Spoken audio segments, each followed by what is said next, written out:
Petit film d'horreur qui vient de sortir en ce début d'année, Amelia the Children, les enfants d'Amelia. Qu'est-ce que c'est? Déjà, c'est un film portugais de Gabriel Abrantes, film d'horreur, film qui traite de choses un peu glauques et malaisantes comme par exemple l'inceste.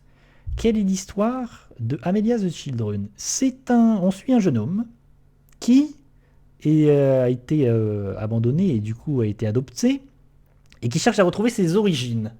Il se trouve qu'il retrouve ses origines grâce à l'ADN, nanani nanana, et qu'il se rend compte que il a un frère jumeau. Il a un frère jumeau et que aussi, il va retrouver son frère jumeau et sa daronne, qui habitent au Portugal. Parce que lui, il est à New York, me semble-t-il. Du coup, il décide avec sa dulcinée de partir au Portugal pour rencontrer son jumeau et sa daronne. Et ils vont se retrouver dans une maison un peu chelou, un peu glauque, où la daronne est un personnage bizarre, c'est Amelia, et que le frère, lui aussi, est un peu bizarre. Il va se rendre compte que ils ont des relations incestueuses, que la mère a fait beaucoup de chirurgie esthétique, donc elle est un peu difforme, elle a un visage bizarre, elle fait flipper, c'est vraiment une sorte d'antagoniste, c'est une sorte de créature, quoi. C'est une sorte de créature monstrueuse où vraiment c'est une vieille femme un peu défigurée par la chirurgie esthétique et elle fait flipper. Littéralement, elle fait très flipper. Et du coup, il se retrouve dans cette maison avec ces personnages bizarres et il se dit ah merde, en fait, ces gens sont pas très très nets. Qu'est-ce que je fous ici? Petite bande annonce. On met des images du film. Bim. C'est cadeau. Hop. Et le film est bif bof. Moi, j'ai trouvé ça. Ah oui, le film a été sélectionné à Gérard Armé, festival de films d'horreur. Et qu'est-ce que j'allais dire du coup? Le film est bif bof. Je crois que j'ai mis 2, me semble-t-il, hein. Mais à quelques. En fait, j'ai pas trouvé ça dingue. Mais il y a quand même des images assez traumatisantes. Le film parfois arrive.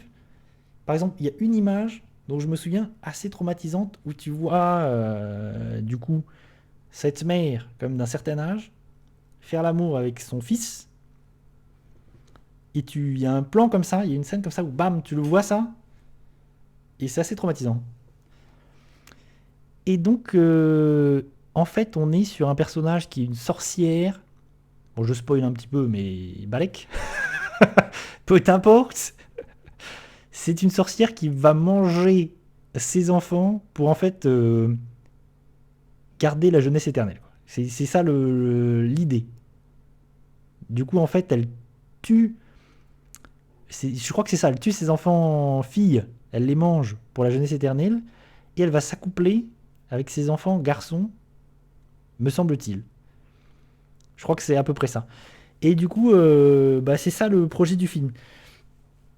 Et c'est inspiré, j'ai lu ça, c'est que cette histoire est inspirée, le personnage en tout cas d'Amélia, est inspiré d'un vrai personnage qui est la duchesse d'Albe, qui du coup avait, et ça, elle le dit dans le film d'ailleurs, je pense que. Hop, tac. C'est un truc qu'il a repris dans le film, cette anecdote.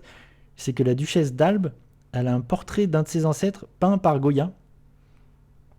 Et du coup, c'est un truc qui est dans le film et où tu vois que la peinture, le personnage peint, en fait, ressemble comme deux gouttes d'eau à la Amélia qu'on connaît. Et c'est là que tu te dis aussi que ce personnage traverse les époques et il y a un truc un peu bizarre avec ce personnage qui a atteint une sorte de jeunesse éternelle, d'immortalité, en mangeant sa progéniture.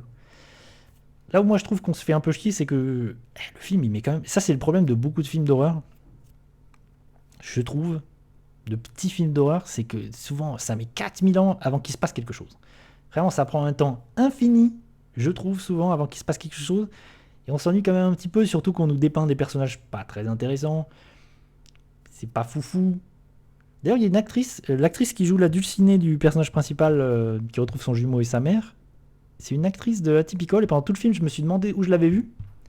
Et en fait, c'est dans la série Atypical. Elle jouait la grande sœur dans la série Atypical et je trouve que c'est une chouette actrice, d'ailleurs. Et donc, pour faire bref sur Amelia's Children, que j'ai trouvé pas foufou, c'est que c'est pas dingue. Je trouve que ça met trop de temps à démarrer, ça manque un petit peu de folie, et que c'est vraiment dans la toute fin, la dernière ligne droite, où ça commence à partir en couille et il commence à se passer un peu des trucs horrifiques. Mais il y a deux trois plans un petit peu traumatisants, comme ce plan dont j'ai parlé tout à l'heure. Où vraiment pour ça, il y a des trucs qui vont me rester un petit peu, mais pas grand chose. Pas grand chose, pas grand chose. Encore un film d'horreur, je trouve, un peu bas du front, avec des gros qui manquent un petit peu de subtilité. Qu'est-ce qui m'envoie le oh YouTube, qu'est-ce que tu fais? YouTube, il m'a balancé des trucs, ça n'a rien à voir. Bah merci. On voulait mettre la bande-annonce, YouTube. Bon bref, c'est pas grave. Voilà en ce qui concerne la Mélias de Children. Voilà, c'est pas folichon,